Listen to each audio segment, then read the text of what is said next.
Well, hello, boys and girls. It's Miss Pridmore. Welcome back. Today we're going to pick up where we left off on Wednesday with our SEL lesson. And on Wednesday, you learned about the prefrontal cortex, which is like the wise owl part of your brain. And we talked about when is a time that your wise owl helped you make a smart choice. Can you think about that for a moment? When is a time that your wise owl, your prefrontal cortex, helped you make a wise choice? How did you feel after? Yeah, usually when you make a wise choice, you feel calm. Meet your elephant? No, your hippocampus. I am the memory saver of your brain. I save new memories and bring out your old memories. I also help you learn. Now, you might be wondering, why is an elephant the animal that represents the hippocampus? Wouldn't it make a lot of sense if they used the hippopotamus? That's what I thought too, but then I remembered that elephants are known to have an excellent memory. So when you think of an elephant, you think of being a good, having a good memory. So this is the part of your brain that helps you remember and helps you learn. Pretend you're listening to your teacher describe the assignment. Then, when it's time to do it, you do everything that she said and complete it correctly. That's your memory saver hippocampus that helped make this happen. Open your hand. Your palm is where your memory saver would be. What do you want your memory saver to help you with? For me, sometimes I need my memory saver to help me remember all the little details, especially when I'm creating online lessons. It's really important that I get all the settings correctly, otherwise you guys can't access the lessons that you need. What about you? What do you need your hippocampus to help you remember?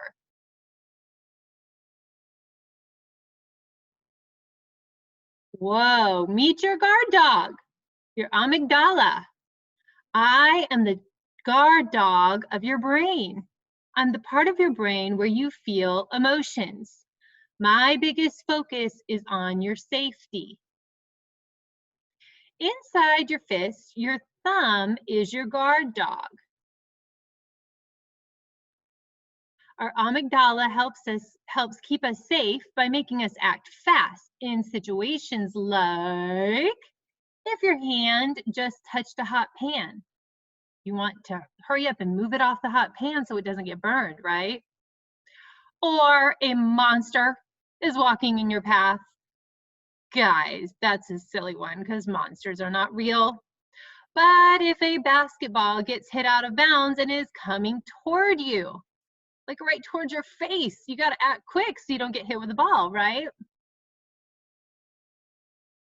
When your guard dog senses you're in danger, it tells your body to do one of these three things: fight, flight, or freeze. Let's say it together.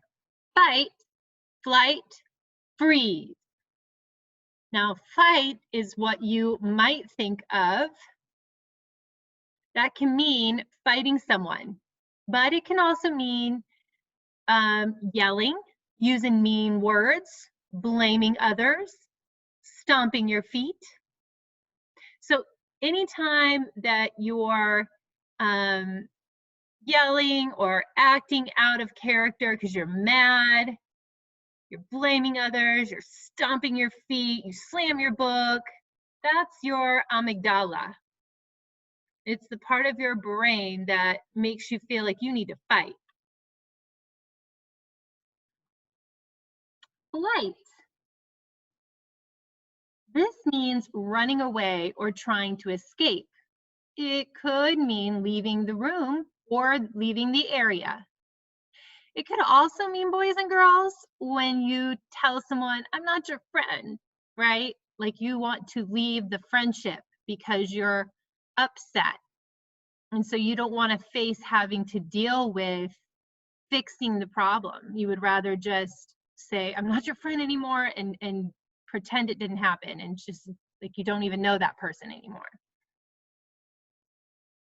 Or freeze. This is when you are shut down.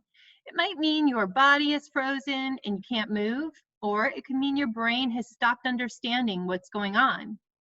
That's the part of your brain that sometimes if you get really scared, or this happens to me in dreams a lot too, if I get really scared and I try to scream but I can't make anything come out, yeah, that's that amygdala freezing. Makes you freeze, right? It's just a response to fear.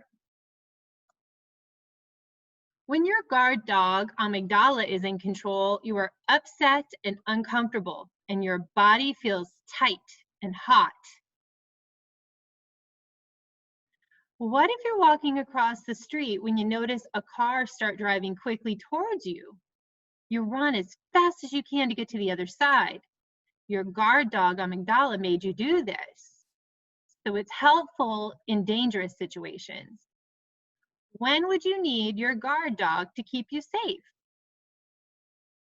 You think of an instance where you would need to act quickly in order to stay safe. What does a guard dog do when it senses danger? It barks. What does an owl do if it hears loud barking? It flies away. And what happens to our memory saver if there's loud barking? It can't hear or focus to do its job. Remember, when we talked about flipping your lid, this is it. When that happens, your guard dog is in control. And remember what the guard dog does: fight, flight, or freeze.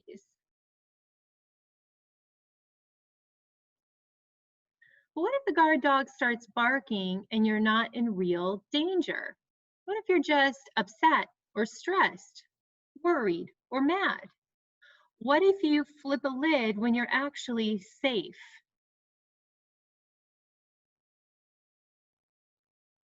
Imagine you're trying to leave for school, but you can't find your backpack. You're starting to get stressed about being late. You can't remember where you last saw it, and you start shouting at your little brother.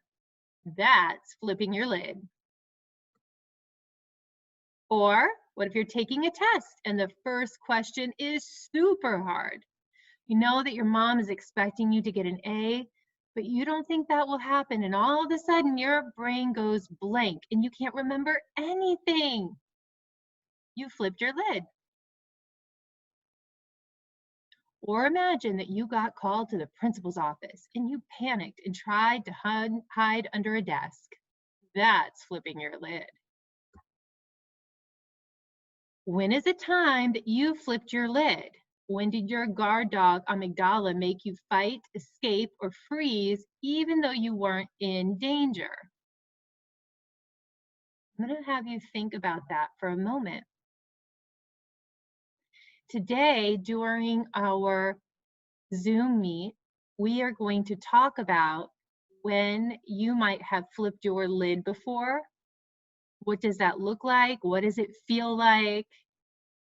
And then as we go on in these lessons, we're going to talk about how we can help calm our guard dog down so that the other parts of our brain, our PFC and our hippocampus, can do their jobs.